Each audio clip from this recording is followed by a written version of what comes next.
자타카 455번째 이야기로 산치 제2탑에 기둥에 문양화되어 있고 아잔타 석굴 17굴에 벽화로 그려져 있는 본생담 마뚜 호사카 본생담에 대해서 읽어드리겠습니다.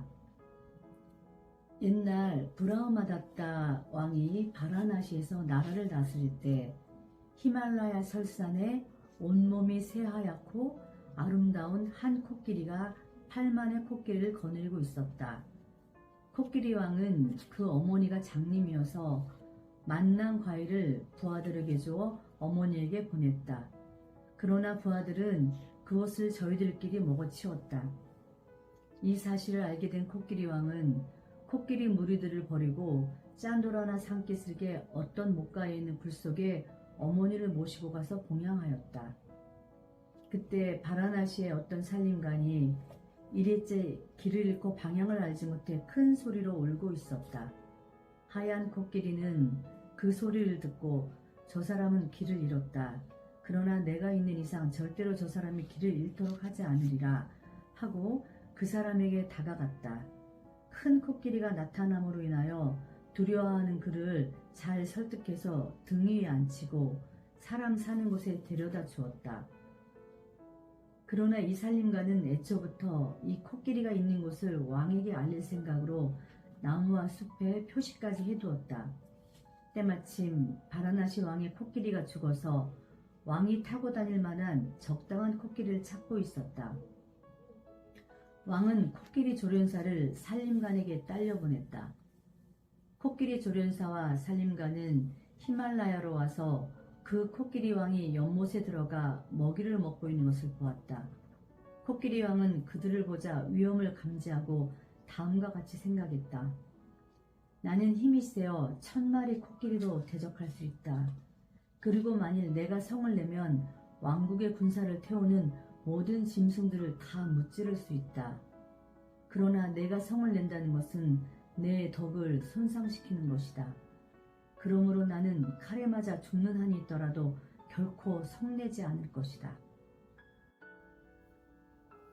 이렇게 결심하고 코끼리 왕은 머리를 숙인 채 꼼짝하지 않고 서 있었다. 코끼리 조련사는 코끼리 왕을 잡아 바라나시로 돌아갔다. 코끼리 조련사는 코끼리 몸에 향을 뿌리고 훌륭하게 장식한 뒤 온갖 빛깔의 천막을 둘러친 집에 데려다 놓았다. 왕이 와서 코끼리 왕에게 맛있는 음식을 주었으나 코끼리 왕은 먹지 않았다.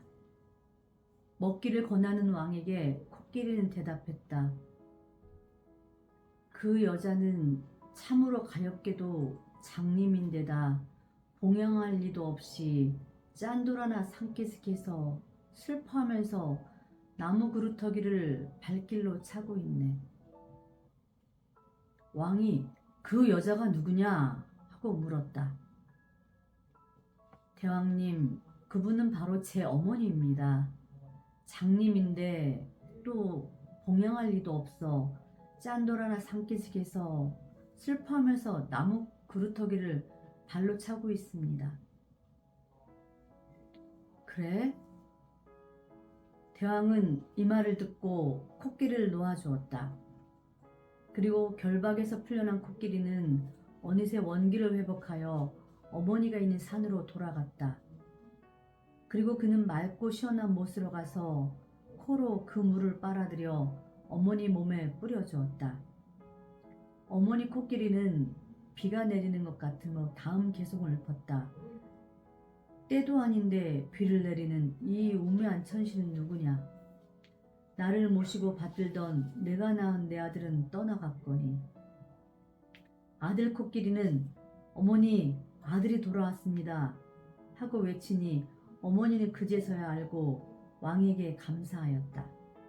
바라나시의 왕은 아들 코끼리의 덕을 기뻐하여 못에서 멀지 않은 곳에 마을을 만들어 그 모자에게 영지로 주었고 코끼리 상을 만들고 해마다 코끼리 제전을 거행하였다. 코끼리 왕은 어머니가 돌아가시고 난 뒤에 카란다카라는 운둔처에서 살고 있는 히말라야의 500선인에게 그 영지를 주었다. 이 법화를 마치고 사성제를 설하자 어머니를 봉양하던 그 비구는 수다원가를 얻었다. 그때의 왕은 아난다요, 그 어머니 코끼리는 마마야요. 어머니를 봉양한 코끼리는 바로 부처님이었다.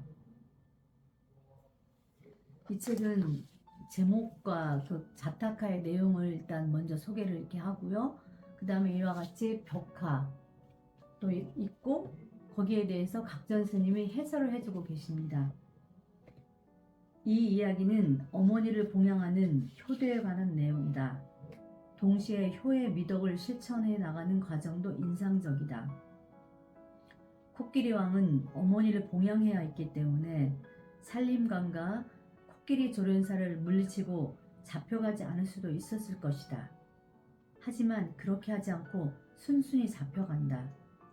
자신에게 해를 끼치려는 자들에게 해를 입히지 않으려고 한 것이다.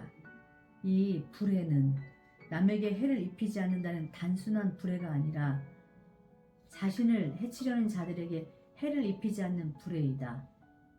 이것이 자신을 버리는 보살의 난행, 어려운 행위다. 더욱이 효라는 덕목을 위해서 불해라는 미덕을 훼손하지 않은 것이다. 그것에서 한 발 더 나아가 그렇게 하기 위해 마음의 변화를 일으키는 것, 즉 화를 내는 것조차 하지 않기 위해 머리를 숙이고 꼼짝도 하지 않은 것이다. 어떤 미덕이 고귀하고 중요한 만큼 그 과정도 아름다운 것이 부처님의 많은 생에 걸친 삶이었다. 이러한 미덕이 몸으로 익혀지고 가슴에 스밀 때 탁발로서 어머니를 봉양하던 비구는 사성제가 설해지자 성인의 과를 증득하게 되는 것이다. 각전 스님의 이 글을 읽고 또 이렇게 여러 사람이 댓글을 썼는데 그 중에서 몇 편을 가려 뽑아서 댓글을 달아놓았습니다. 그 중에 한 편 또 댓글을 읽어드리겠습니다.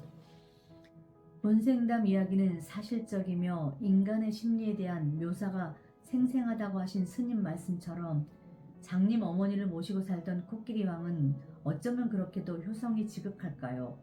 인간보다 더 깊은 효성에 바라나시의 왕도 감동해서 결박했던 코끼리를 놓아주고 코끼리 모자에게 영지를 주고 제전을 거행하게 하였습니다. 코끼리 왕은 길 잃은 살림관을 도와준 자신의 은혜를 저버리고 왕의 명령에 따라 자신에게 해를 끼치려는 자들에게 성을 내지 않는 것은 물론이고 불해한 것이니 이것이 보살의 난행임을 시사합니다. 자타카는 훌륭한 지혜의 보고임을 다시 한번 알아차렸습니다.